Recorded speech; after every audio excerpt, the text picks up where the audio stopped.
Gloria sea a nuestro Creador.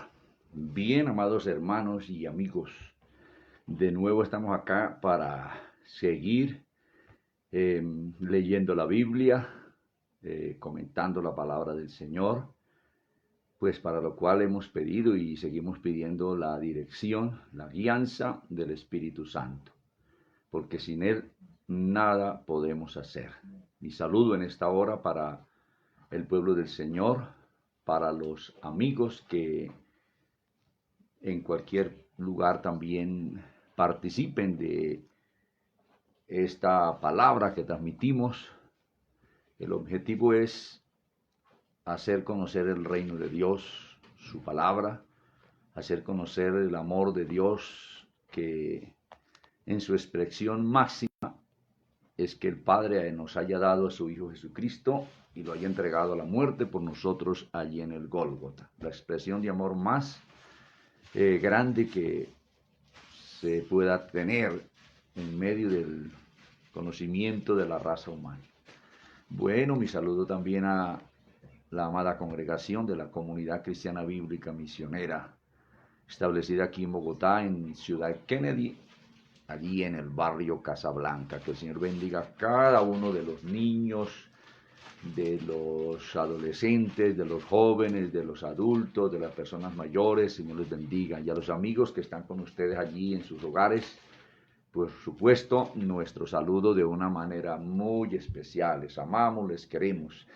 Y por supuesto, mi saludo para todo el cuerpo de Cristo, que sabemos que está diseminado, distribuido eh, por toda la tierra a través de muchos concilios, misiones, congregaciones independientes, congregaciones asociadas en concilios. Bueno, el pueblo del Señor está por toda la tierra y la iglesia de Cristo es una sola, un cuerpo, y a todo ese pueblo nuestro saludo.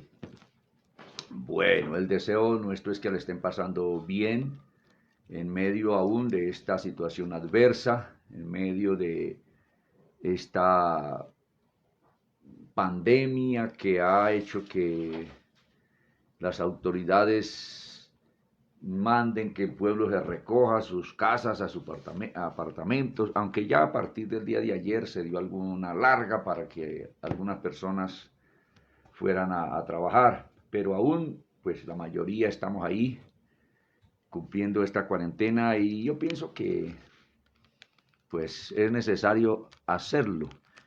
Y esto de las cuarentenas, eso es hasta bíblico. La Biblia habla de 40 días del diluvio, juicios, 40 días de ayuno, 40 años en el desierto como juicio de Dios. Hay tantas cosas en la Biblia. Precisamente cuando nos adentremos más en esto del Apocalipsis, entenderemos que debemos conocer muchas otras cosas de símbolos y sobre todo de los números. Los números en la Biblia tienen una significancia muy importante porque todas las letras, las 22 letras del alfabeto hebreo, las 24 letras del alfabeto griego y las letras de nuestro español tienen equivalencia numérica. Y en la Biblia sí que encontramos, sobre todo en el Apocalipsis, todo este asunto de los números expresados ahí en letras también. Y ya entenderemos muchas otras cosas. Bueno, para los que quizá de pronto hasta ahora tienen contacto con esta página y con esta transmisión, pues les comunicamos que hemos propuesto leer el libro del Apocalipsis y, bueno, hacer el comentario que consideremos pertinente a medida que vamos leyendo. Porque no bastaría solamente con hacer una lectura muy plana, sin hacer algún comentario, alguna referencia, pues no está mal, pero quedaría mejor o queda mejor, pues explicando pues algunas cosas que atañen al escrito sagrado. Así que en esto estamos, ya leímos el capítulo 1 de Apocalipsis y ayer, anoche también en este mismo horario, terminábamos y aún hacíamos una lectura del primer verso del capítulo 2, pero terminábamos allí en el verso 20 del capítulo 1, donde el Señor le explica a Juan que esas 7 estrellas que están en su diestra son los 7 pastores de aquellas 7 congregaciones de Asia Menor. Entonces, empezando por Éfeso, Esmirna, bueno, ahí para allá Pérgamo, hasta la Odisea, y que él es el que se pasea por el medio de todas esas congregaciones. Y dijimos ayer que el Señor es el supervisor desde entonces, y ahí está y sigue supervisando el accionar de su pueblo, el trabajo de los pastores, las intenciones sobre todo del corazón, tanto de pastores como de miembros de iglesia. Al seguirlo a él, el Señor las conoce, las califica.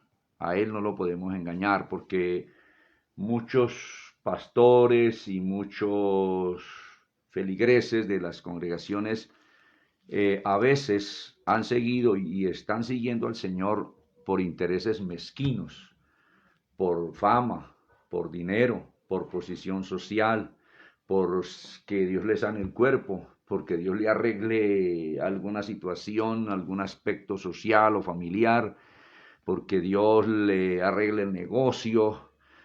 Bueno, tantas cosas que el hombre en su corazón y en su mente tiene para seguir a Cristo. Precisamente Jesús tuvo que reprender a aquellos que estando al otro saciaron sus estómagos con pan y peces cuando el Señor multiplicó estos elementos y se los dio al pueblo.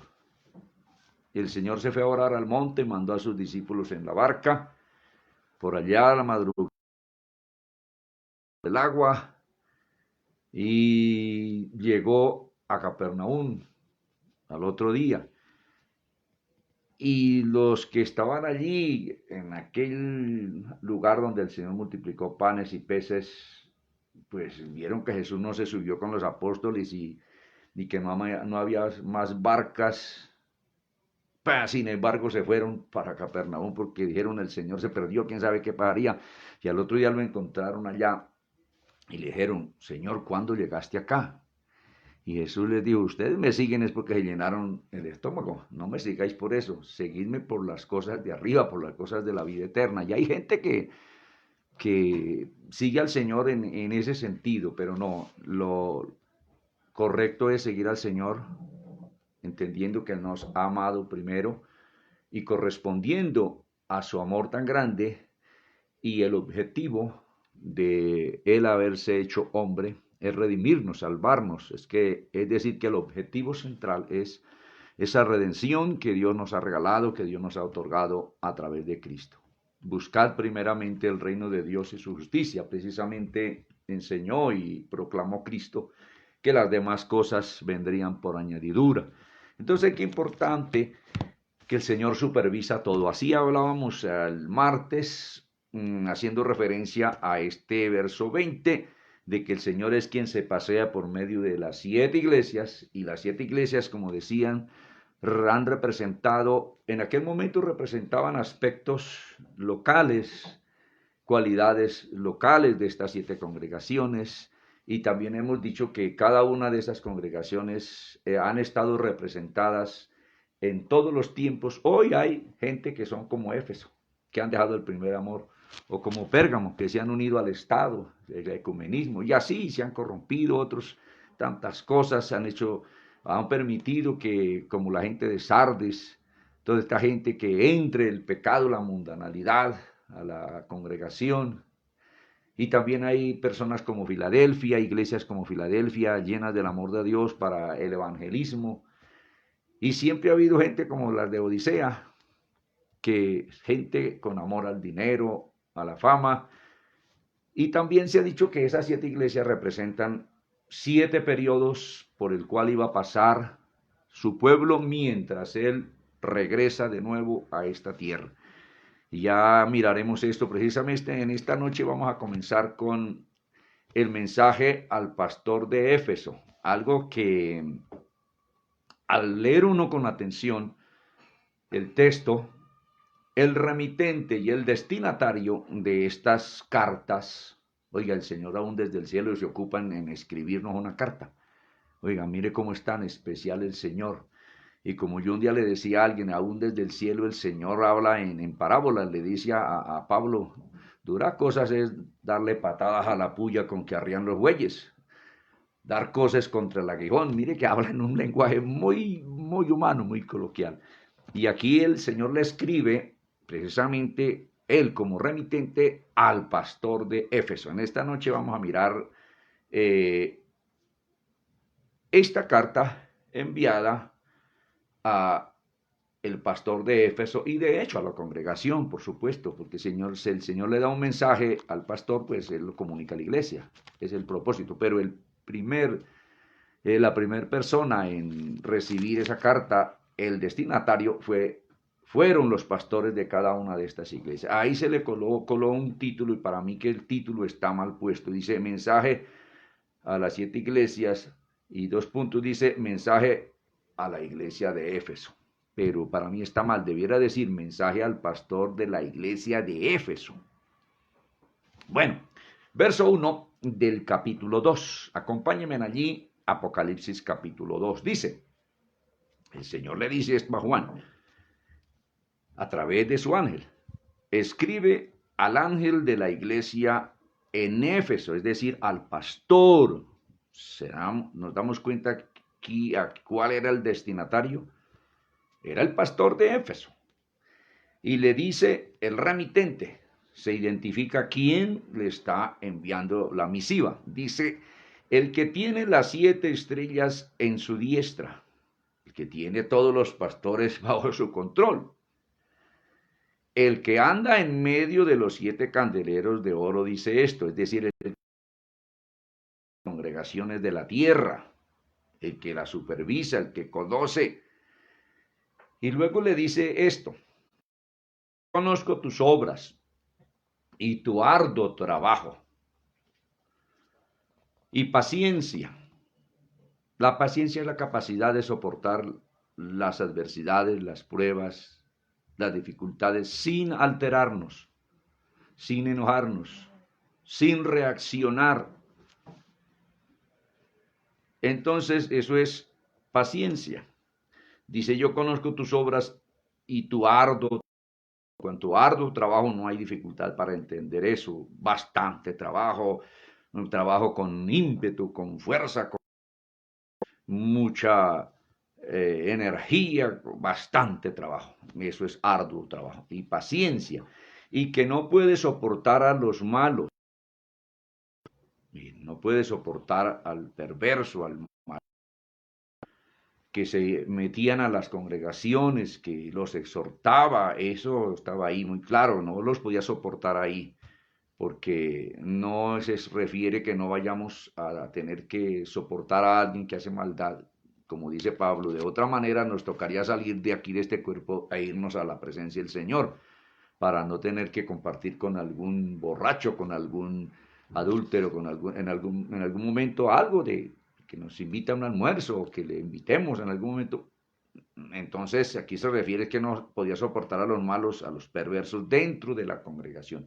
Y has probado a los que se dicen ser apóstoles. Apóstol quiere decir enviado. Y no lo son. Y los has hallado mentirosos. ¿Cuántos falsos predicadores, sin haber sido puestos ni enviados por el Señor, por decir así, se han metido a la hacienda del Señor sin él ser obreros dentro de su finca, dentro de su hacienda, para realizar alguna labor? Entonces, esto de servir al Señor es un llamado.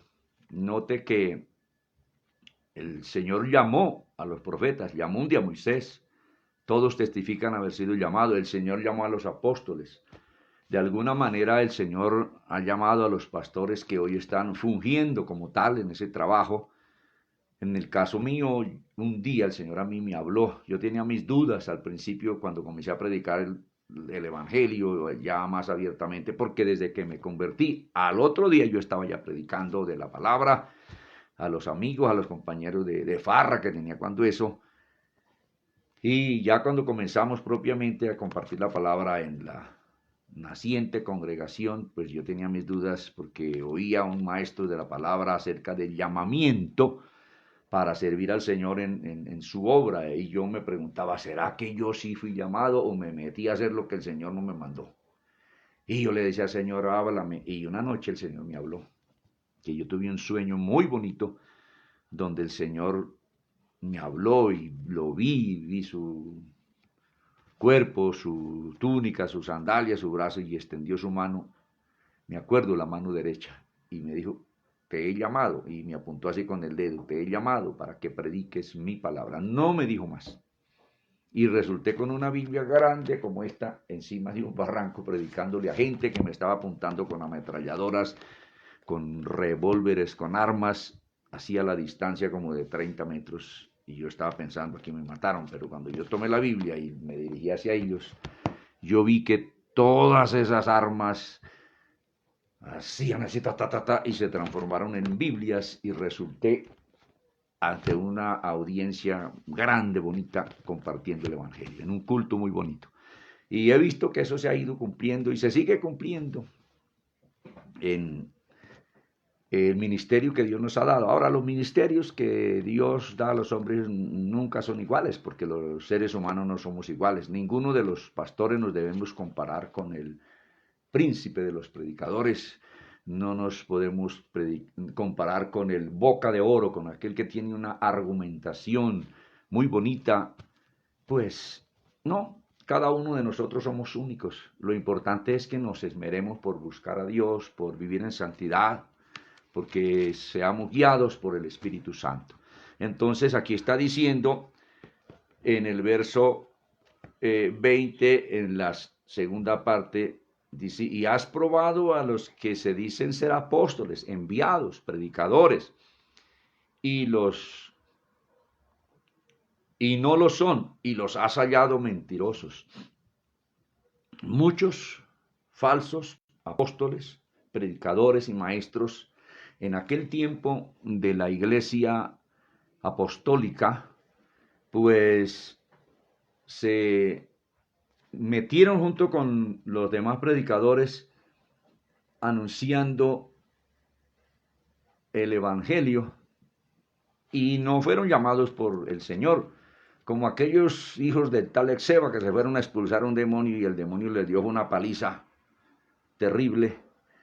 Y entonces, pues esto se nota que esta gente no era enviada, y así muchos que eran gente que no quería someterse al Espíritu de Dios, a la palabra del Señor. Y entonces, pues aquella iglesia, los apóstoles, probó a tantos y los hizo a un lado, como el apóstol Pablo, que le habla a los Gálatas, que dice los que los están perturbando debieran mutilarse porque los mandaban circuncidarse y otras cosas, que ya el Espíritu Santo había determinado que eso no se hiciera en el Nuevo Testamento, que no se siguieran sacrificando corderos, bueyes, tantas cosas de esa parte de la ley, que se guardaran sábados, días de fiesta, días de reposo. Se quería traer esa cuestión judaica a el evangelio que el Señor le reveló al apóstol Pablo. Y había tantas cosas. Y precisamente la iglesia de Éfeso, hemos dicho que cada iglesia representa y representó periodos de tiempo.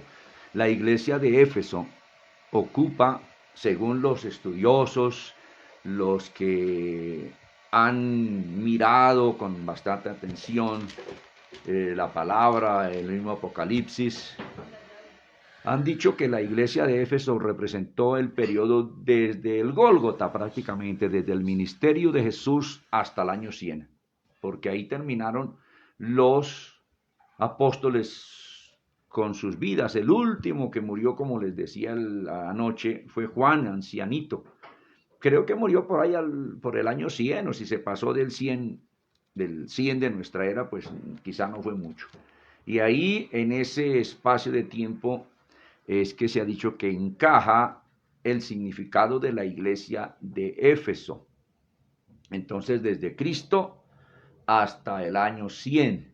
Y yo quisiera pues hacer como que vivieron en ese lapso de tiempo, o un poquito desde atrás, por ejemplo, desde el año 27 antes de Cristo hasta el 14 después de Cristo, estuvo Augusto César dentro del Imperio Romano. Luego vino Tiberio César desde el año 14 después de Cristo hasta el 37 después de Cristo. En el gobierno del emperador Augusto César del 14 antes de Cristo, del 27 antes de Cristo hasta el 14 después de Cristo, fue donde nació el Señor Jesús. Y en el gobierno de Tiberio César, del 14 al 37, fue donde Cristo fue bautizado y fue muerto, y donde matan a Esteban y matan a Santiago y matan un poco de los predicadores que el Señor había llamado. Después de que muere Tiberio César en el año 37 después de Cristo, viene el famoso Calígula, un emperador malvado. Gobernó solamente 4 años. Cosa terrible. Ese mató a los hermanos, a las hermanas, a los sobrinos, al tío, al caballo lo nombró de cónsul. Era una especie de loco. La mujer le cayó en adulterio, se fue con otro, después la retomó y la mujer lo mató con algunos de la guardia del propio Calígula. Calígula son unas botas pequeñas que tenía este muchacho junto con su padre, que era Tiberio, que iba con él a las campañas de los ejércitos, y lo pusieron Calígula. Y así quedó el apodo, Calígula. Y fue muy terrible ese tipo. Lo mataron, murió asesinado. Después de Calígula, Calígula gobierna desde el 37 al 41. En ese tiempo, cuando se comenzó a predicar el evangelio, vino la persecución, y luego viene la parte donde muere Calígula en el 54, del 41 al 54, y viene Nerón. Viene Nerón,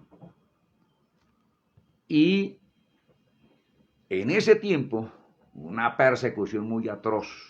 Nerón, que ese también como loco, incendió Roma, le echó la culpa a los cristianos y mató al apóstol Pablo en el año 66. Se suicidó Nerón en el 68. Bueno, después en el año 68, 69, hubo 4 emperadores que duraron unos poquitos meses. Entonces ahí estuvo, por ejemplo, Galba del 68 al 69, así se llamó ese emperador. Ahí mismo en el 69 estuvo Otto, en el año 69. Ahí mismo en el 69 estuvo Vitelio. A estos los mataron, los asesinaron. Y luego de Vitelio viene Tito Vespasiano, que gobierna desde el 69 hasta el 79, 10 años. Tito Viejo. Y luego, después de Tito Viejo, viene Tito Junior, Tito Vespasiano, el que invadió a Jerusalén en 70 y la destruyó. Este gobernó del 79 hasta el 81 después de Cristo. Y después de Cristo. Ahora, todo esto fueron emperadores represivos contra el cristianismo. Desde el 81, que muere Tito, ese sí murió no violentamente, viene Domiciano, que gobierna desde el año 81 hasta el 96, y es cuando en el gobierno de Domiciano hay una persecución muy terrible. Bueno, terrible, en esas es cuando encarcelan al apóstol Juan, lo meten a la caldera aceite hirviendo allí en Éfeso, ni siquiera se ampolló, entonces lo metieron para eso a la isla de Patmos en el gobierno de este varón Vespasiano, no, sino, a ver, sí, en el de Domiciano. Después de Tito Vespasiano vino Domiciano, y en el transcurso de ese tiempo es cuando Juan está allí en Éfeso y trasladado a la isla de Patmos, y envía el Señor esta carta precisamente al pastor de Éfeso. Parece que el pastor de Éfeso en esos días era Timoteo. Parece que era Timoteo. Bueno, y después de que muere Domiciano en el 96, viene un emperador.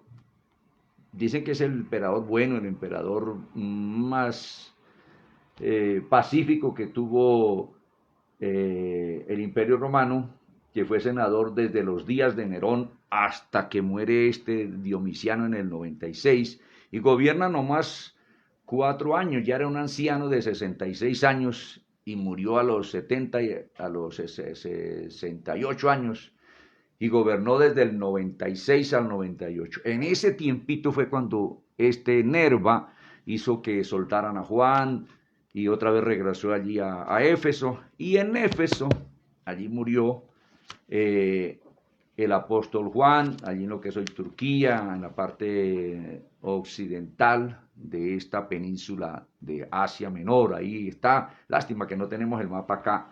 Y allí también está, dicen, que la casa donde vivió María, la madre del Señor Jesús. Acordémonos que el Señor se la encargó. Le dice a María, María, he ahí a tu hijo. Y le dice a Juan, Juan, he ahí a tu madre. Esa era una forma de encargarle a una persona el cuidado de los padres cuando se iban a la guerra o cuando iban a morir. Y en ese caso Cristo le encargó el cuidado de María a Juan, y Juan se la llevó hasta Éfeso y murió allá en Turquía. María, allá está la casa de María. Ahí hay una casa donde dicen que ahí vivió María, la madre del Señor Jesús, y murió ancianita, viejita.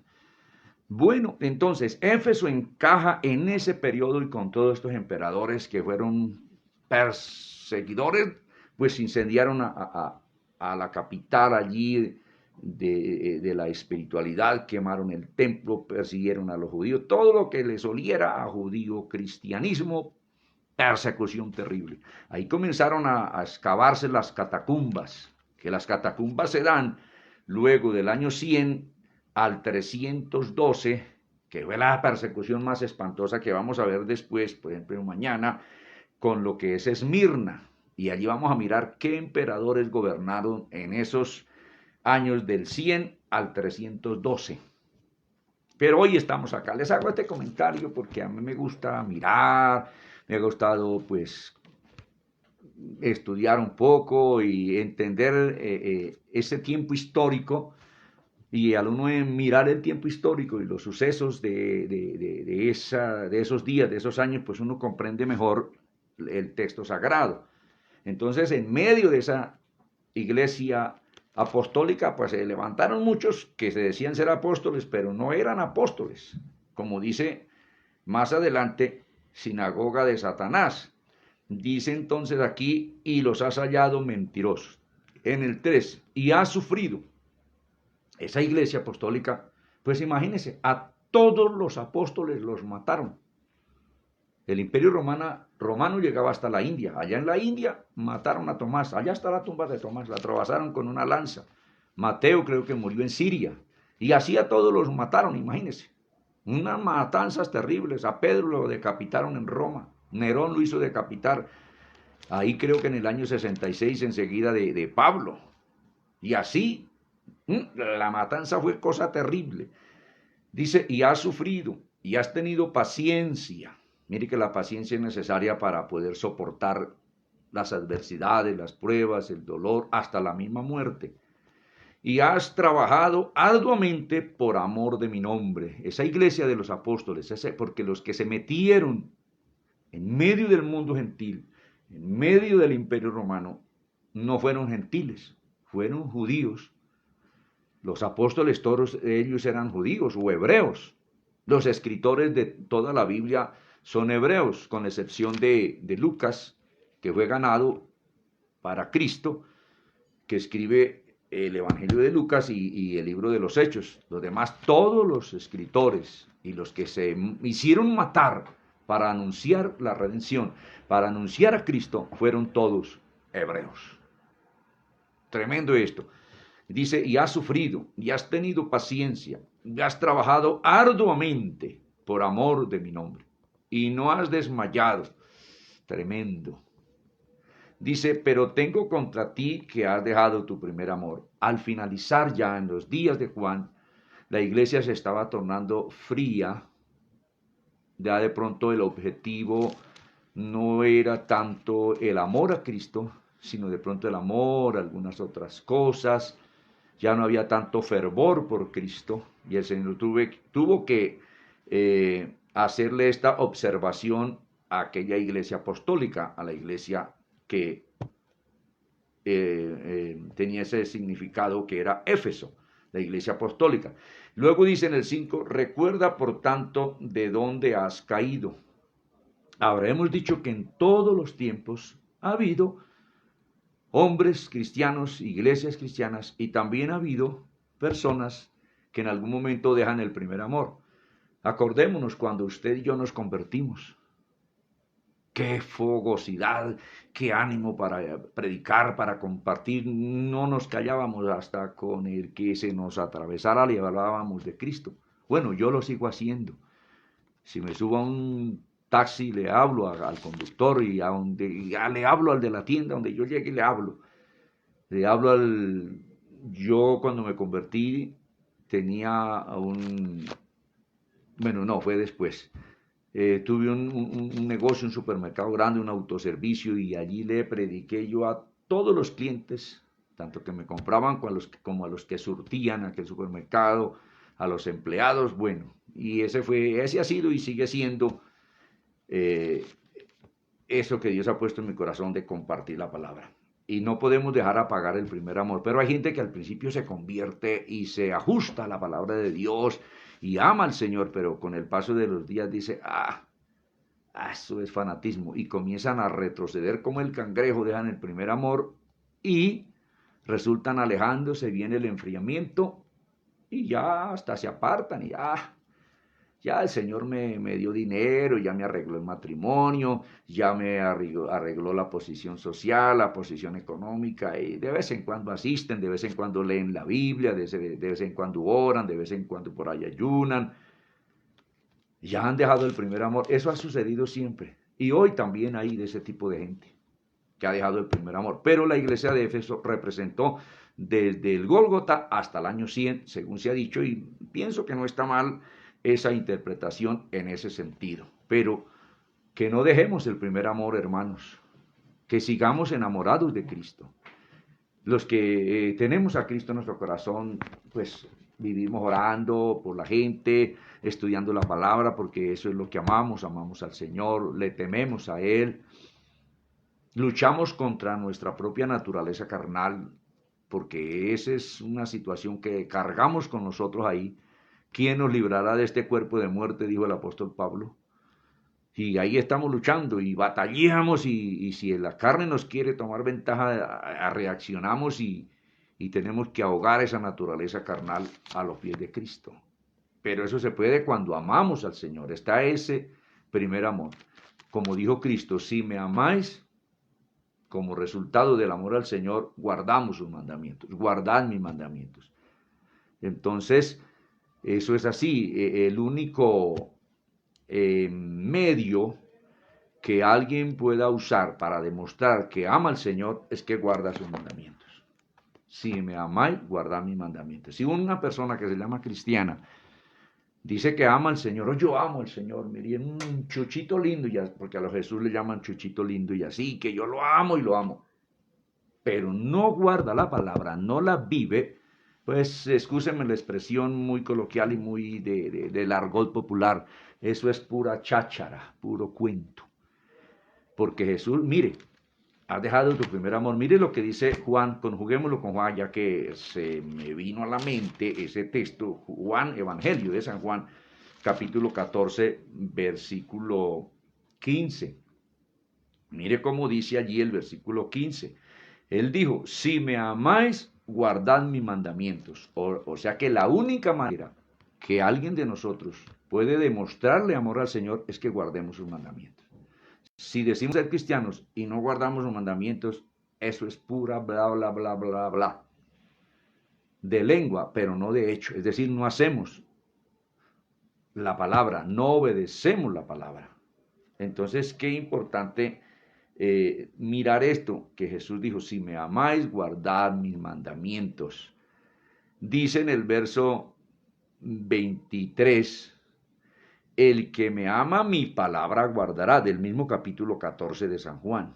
Respondiendo Jesús dijo, el que me ama mi palabra guardará. Y mi Padre le amará, y vendremos a él y haremos morada con él. En el 24 sigue el Señor diciendo, el que no me ama no guarda mis palabras. Entonces, la demostración de amor es que sigamos sujetos al Señor por su palabra, por sus mandamientos, por sus requerimientos. Dice, y la palabra que habéis oído no es mía, sino del Padre que me envió.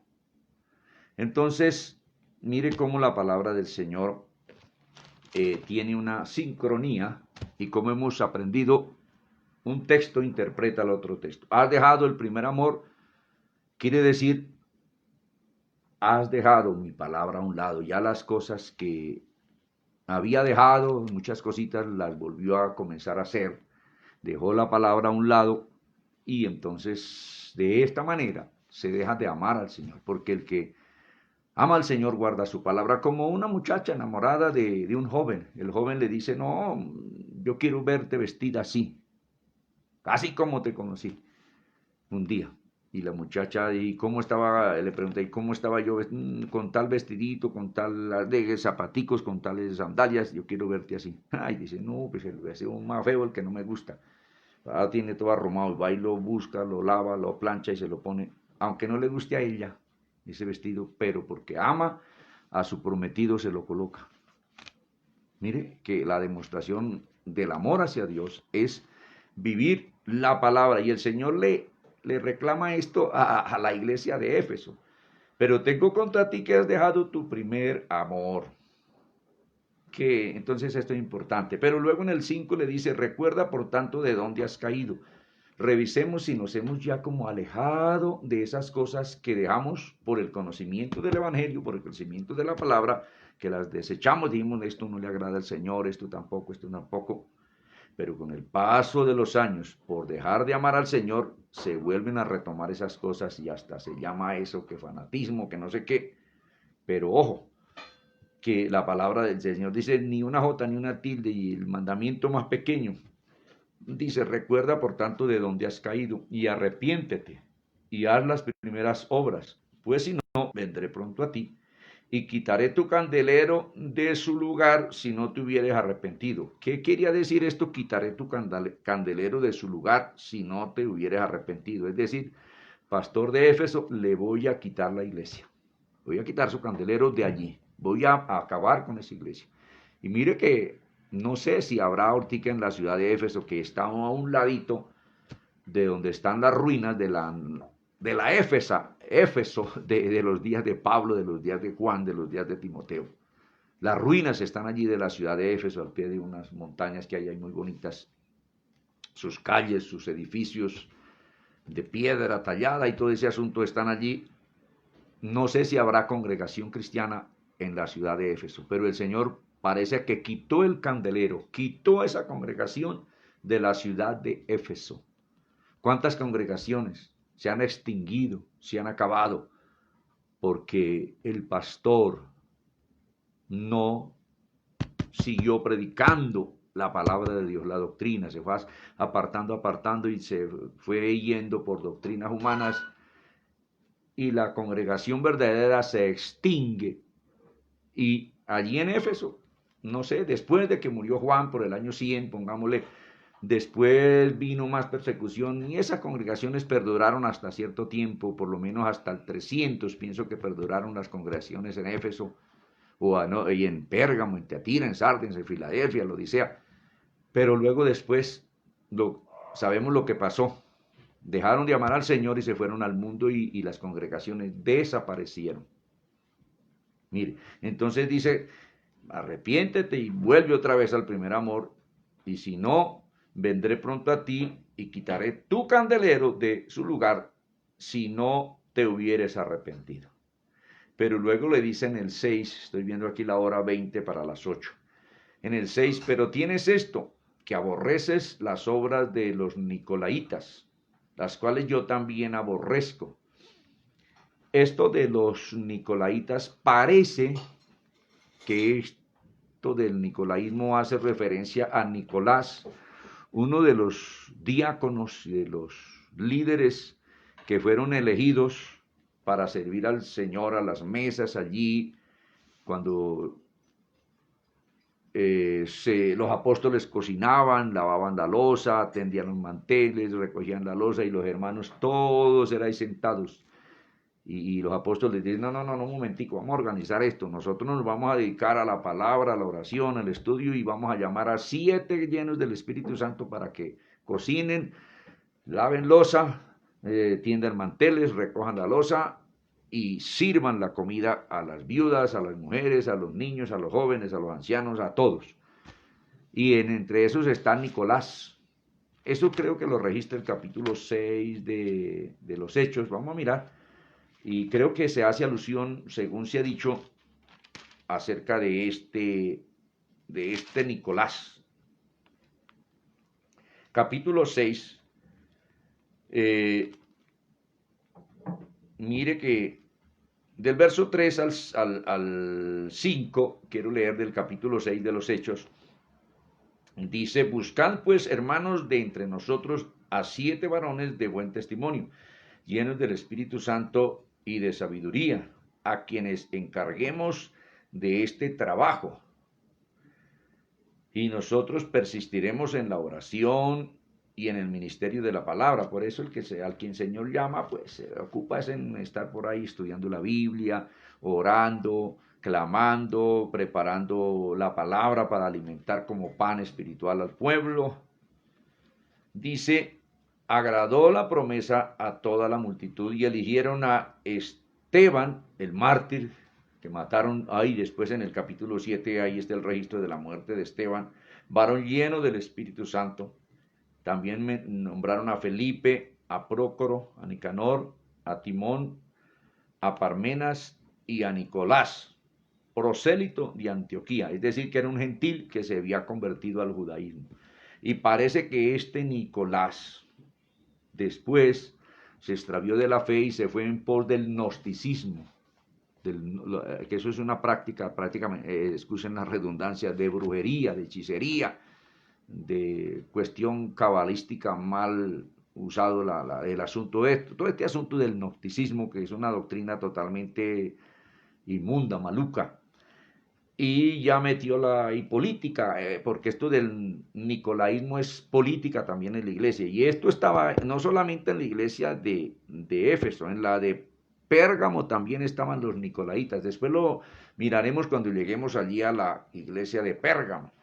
Entonces dice, pero tienes esto que aborreces, estoy leyendo el verso 6 del capítulo 2 de Apocalipsis, de nuevo he regresado allí, dice, pero tienes esto que aborreces las obras de los nicolaitas, las cuales yo también aborrezco. La iglesia no puede aceptar ninguna situación de misticismo raro, de toda esa cosa del gnosticismo, de brujería, de agüeros, de tonterías, no. Tenemos una palabra clara, cristalina.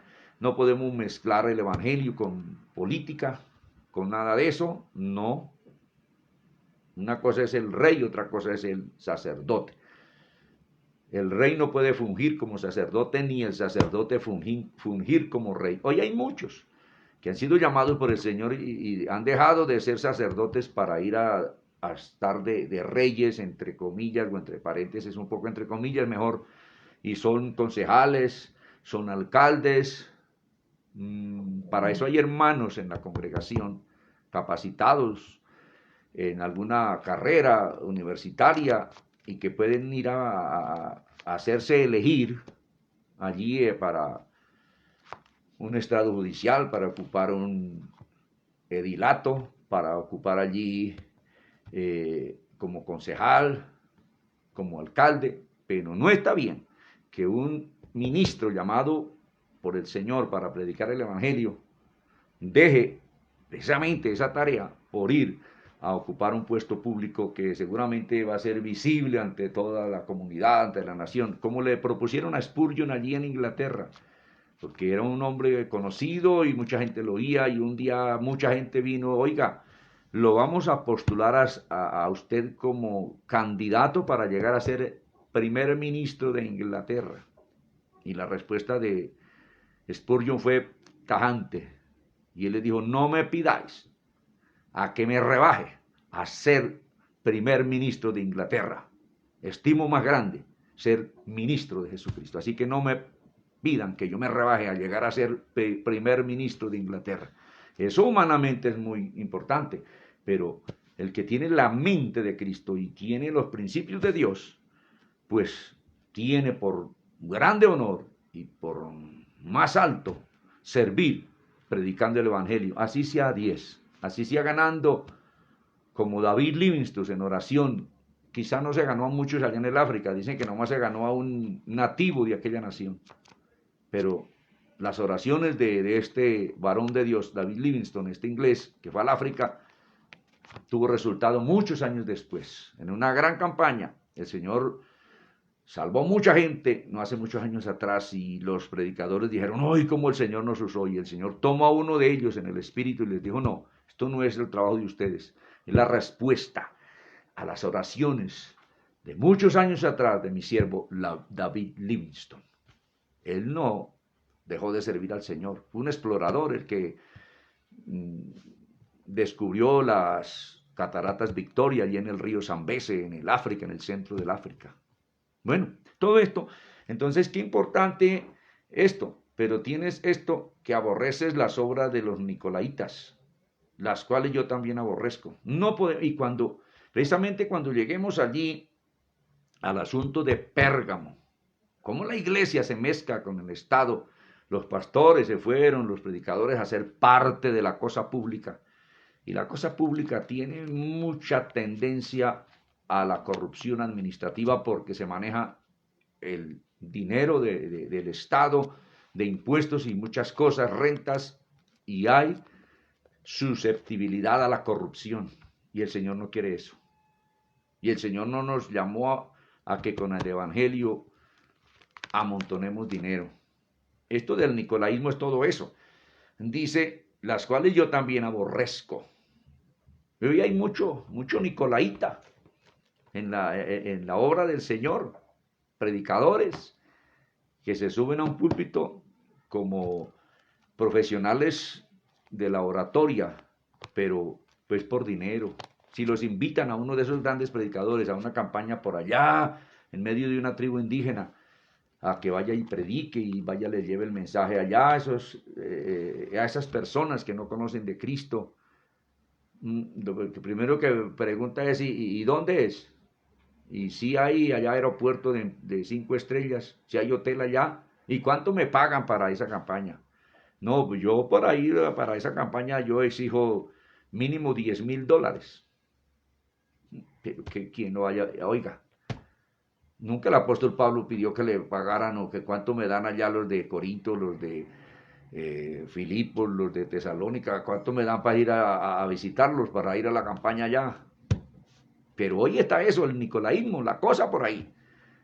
El que tiene oído, dice en el 7 el Señor, el que tiene oído, oiga lo que el Espíritu dice a las iglesias. Al que venciere todas esas cosas mundanales, todas esas cosas de lo tangible, de lo terrenal, de lo efímero, de lo pasajero. Esto va a pasar. Lo perdurable es lo que atañe en la relación con Dios, las cosas espirituales, el trabajo, haceos tesoros, no para aquí a la tierra, sino para que estén anotados allá en el reino de Dios, en el reino de los cielos. Dice, el que tiene oído, oiga lo que el Espíritu dice a las iglesias. Al que venciere, le daré a comer del árbol de la vida, el cual está en medio del paraíso de Dios. Oiga, nos va a tocar dejar este último verso para comentar. Porque mire esta declaración tan preciosa del Señor, por el Espíritu de Dios, por supuesto que aquí dice, y el Espíritu dice a las iglesias, a toda la congregación, empezando por el pastor de ahí para abajo, al que venciere le daré a comer del árbol de la vida, el cual está en medio del paraíso de Dios. O sea que el paraíso existe. El árbol de la vida existe. Y está plantado en medio del paraíso de Dios. Y paraíso no hay sino uno solo. No hay dos paraísos, hay uno solo paraíso. Donde el Señor colocó a Adán y a Eva. Y ese paraíso Dios no lo colocó en la Luna, ni en Júpiter, ni en Saturno, ni en Urano, ni en Neptuno, ni en Plutón. Y empezando allá desde el Sol para acá, ni en Mercurio, ni en Venus, no, ni en Marte, que está más allá, lo colocó en la Tierra. Y el paraíso está, porque Dios maldijo fue la tierra por fuera del paraíso. Y Dios sacó al hombre del paraíso. El que salió del paraíso fue Dios. Digo, fue el hombre, no Dios. Dios continúa ahí. Por eso Jesús le dice al ladrón, te aseguro que hoy estarás conmigo en el paraíso. El paraíso no está por allá más allá de la última galaxia, no señores. El paraíso está en el mundo espiritual, en la otra dimensión. Por eso Cristo dijo, mi reino no es de este mundo, de esta cosa tangible, es del otro mundo. Estamos viviendo en este mundo, pero más allá de nuestros sentidos, estos sentidos que captan lo tangible, lo de acá, hay un mundo espiritual, donde se mueve nuestro Dios, el Padre, el Hijo, el Espíritu Santo, donde se mueven sus ángeles. Ese ángel que vino a hablar con Cornelio, y en el capítulo 10 de los Hechos, se mueve en el mundo espiritual. El Señor que vino a hablar con Saulo de Tarso yendo camino a Damasco, se mueve en el mundo espiritual. Esos demonios de los cuales habla Pablo en el capítulo 6 de Efesios, se trasladan en el mundo espiritual, se mueven en el mundo espiritual, dice, porque no tenemos lucha contra sangre y carne, sino contra principados, potestades, gobernadores, contra huestes espirituales de maldad. Y el Señor le pregunta a Satanás, ¿de dónde viene Satanás? Y éste le responde, de rodear la tierra y de andar por ella. No se ven con estos ojos los demonios, a menos que Dios nos permita verlos. O no se ven los ángeles del Señor, a menos que Dios nos permita verlos y ellos se revelen. Una teofanía o un ángel, teo Dios, fanía ángel. Entonces, esto de el paraíso es un tema muy importante para que, pues ya no hay tiempo para desarrollarlo. Ahorita aquí ya veo que faltan exactamente 6 minutos para las 8, pero por lo menos leímos el mensaje a Éfeso que dije representó el periodo desde el Gólgota hasta el año 100 por lo menos, con todos estos malvados emperadores, bien que el Señor le mostró a Daniel esa cuarta bestia que tenía dientes de hierro, de bronce, bueno, el Imperio Romano fue esa cuarta bestia y se la muestra también a Daniel, se la mostró con la estatua de Nabucodonosor y después a Daniel, dice Daniel, tuve deseos de saber acerca de la cuarta bestia que era diferente a las otras anteriores, espantosa y terrible, y el ángel le explica que es el Imperio Romano. No, el Imperio Romano, además de que persiguió a la iglesia, además de que mató a todos los apóstoles, además de que mató a muchos, como a Esteban, pues eso fue por el Imperio Romano. Los Herodes que estaban allí estaban dirigidos por el Imperio Romano, porque es que la iglesia apostólica, la iglesia de Éfeso, comenzó a hablar de que César no era Dios, porque los Césares se hacían adorar como Dios. Ellos se presentaban ante el pueblo como Dios, los llevaban en andas, arriba, como el que lleva un muñeco de esos que sacan a la procesión por aquí en cualquier parque. Y la gente le tiraba coronas, tenían una corona de laurel. Eso era para ponerle a los dioses. Y se hacían adorar como Dios. Ave César. En latín eso es gloria al César. Imagínese usted, la gloria solo le correspondía al Señor. Y mataron a los creyentes porque César no admitía que hubiese otro Señor, porque él decía que era Dios hecho Dios hombre. No admitía que dijera un grupo de creyentes en el Señor Jesucristo que había otro Señor, que era Jesús, el Hijo de Dios. Y por eso los persiguieron. Pero además de que mataron a los creyentes de una manera horripilante, les metían cañas por las uñas. Los empalaron, que el palo le salía en la boca como el que hace un chuzo de esos con carne y ponerlo a asar ahí a la brasa. Sí, los despellejaron, les quitaron la piel en ese tiempo, les echaban sal en todo el cuerpo sin la piel, los hacían revolcar en vidrio molido, los quemaron vivos, los descuartizaron alados por caballos, 4 caballos de cada uno de los miembros, pies y manos, y los arriaban y se desmembraba el cuerpo y los hermanos vivos. Los quemaron en la hoguera, los tiraron a los leones en el circo romano, los decapitaron. Cosa terrible. Por eso dice que esa bestia, esa cuarta bestia, pues cumplió lo que el Señor dijo, que era muy feroz y que sus obras hollaba con los pies. Una ira infernal que usó Satanás a través de los emperadores, a través del Imperio Romano, que duró el Imperio Occidental hasta el 475, donde hay el cisma de Oriente, que se divide el Imperio Romano con el Imperio de Oriente, el Imperio Otomano, con capital allí en lo que es hoy Estambul, la antigua Constantinopla, que ese imperio duró hasta el 1400 y algo, donde también se desintegra y las 10 naciones, potencias que hay actualmente sobre el mundo. Y el Imperio Romano arrasó, mire, entre ellos mismos se mataban. Los senadores mataron a muchos de sus césares, las mujeres mataron a sus lugartenientes, sus guardaespaldas, el ejército mismo mató a muchos de ellos. El general del ejército del Imperio Romano se levantaba contra el emperador, lo mataba en el campo de batalla. Peleaban, uno de los gobernadores de allá se levantaba contra el emperador con el ejército que tenía allá y muchas veces los mataban y venían y usurpaban el trono. Todos estos césares, pues eso fue lo que hicieron, violentamente. El único que eligió el Senado de la República fue a Nerva, después de que murió Domiciano. El único que eligió el Senado de la República fue este anciano Nerva, un hombre muy equilibrado. El resto fue que porque era hijo del emperador, y ya cuando el pueblo no aguantaba más, los mataban y usurpaban el trono, y el general tomaba el control y era el nuevo César, y venía otra dinastía, pero cuando ya unas carnicerías asaltaban las otras ciudades, las otras poblaciones, los otros gobiernos que había por ahí cerca, y molían hasta más no poder. Una máquina de matar gente fue el Imperio Romano. Por eso el Señor le dice a Daniel, que una bestia que molió gente, un monstruo. Y así ahora la séptima bestia en la que estamos ha molido más gente que lo que molió quizá el Imperio Romano.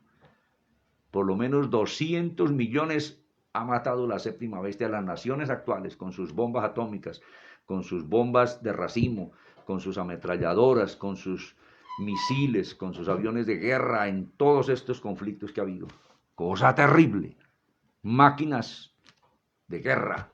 Esas son las bestias que habla la Biblia y el Imperio Romano fue eso. Mañana vamos a hablar un poquito más de lo del paraíso y nos vamos a meter en lo de Esmirna, que fue el periodo desde el año 100 hasta el 312, cuando viene Constantino, que para la carnicería contra la iglesia de Esmirna, o contra la iglesia de ese tiempo, que el tiempo de las catacumbas y tantas cosas tremendas. Se han hecho películas de todo eso. Bueno, es muy bonito estudiar. A mí me encanta el Apocalipsis, y cuando uno se traslada al escenario en su mente, al menos allá, cómo fue y por qué, y esto fue esto y esto y esto, uno entiende, ay Señor, pues ahora sí entiendo. Y qué bonito eso. Vamos a darle gracias a Dios. Amigos que me han oído hasta aquí en esta hora, hoy el Señor sigue llamando a esos valientes para seguirlo a Él y no acobardarnos, porque ahora viene persecución en la parte final. Va a venir persecución, eso es cierto, pero se necesita ser valientes como Policarpo, ser valientes como Pablo, ser valientes como Pedro, ser valientes como tantos que prefirieron morir antes que negar a Cristo. Entonces, porque el que sufra con Cristo, con Él reinará, dice la palabra. Entonces, amigos, el Señor le está invitando a que usted entregue su vida a Cristo, porque Jesús dijo, no temáis al que mate el cuerpo, mas el alma no pueden matar. El alma es eterna, nuestro ser espiritual es inmortal. Usted, amigo, es inmortal. El cuerpo se pudre, se daña, pueden hacer jugo con el cuerpo, pero su alma es eterna. Y Cristo vino a redimir el alma nuestra para un día darnos un cuerpo nuevo, a esa alma darle un cuerpo nuevo. Eso viene, ese programa de Dios no se va a truncar. Y hermanos, afirmémonos en Cristo, porque de cierto nos ha tocado vivir, nos va a tocar vivir a nosotros la parte más angostica del embudo. Cuando termine y salgamos al otro lado, el esplendor de un nuevo día, porque Cristo regresará. Cristo regresa.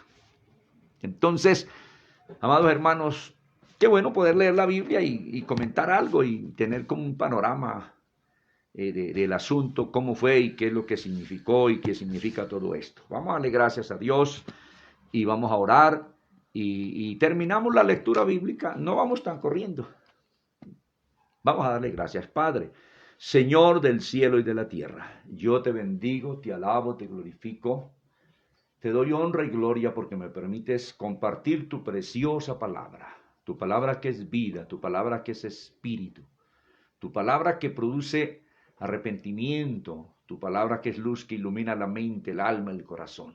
Gracias porque nos permites leer tu palabra y compartir o comentarla en parte algo, y esto es de gran bendición a nosotros. Muchas gracias. Mañana continuaremos también a esta misma hora, a las 7, compartiendo tu palabra. Que tu pueblo pueda estar ahí y más amigos se sigan añadiendo a la lectura y alguna somera explicación de tu palabra. Padre, en el nombre de Jesús, muchas gracias. Amén y amén. Que el Señor les bendiga y hasta mañana, hasta la próxima.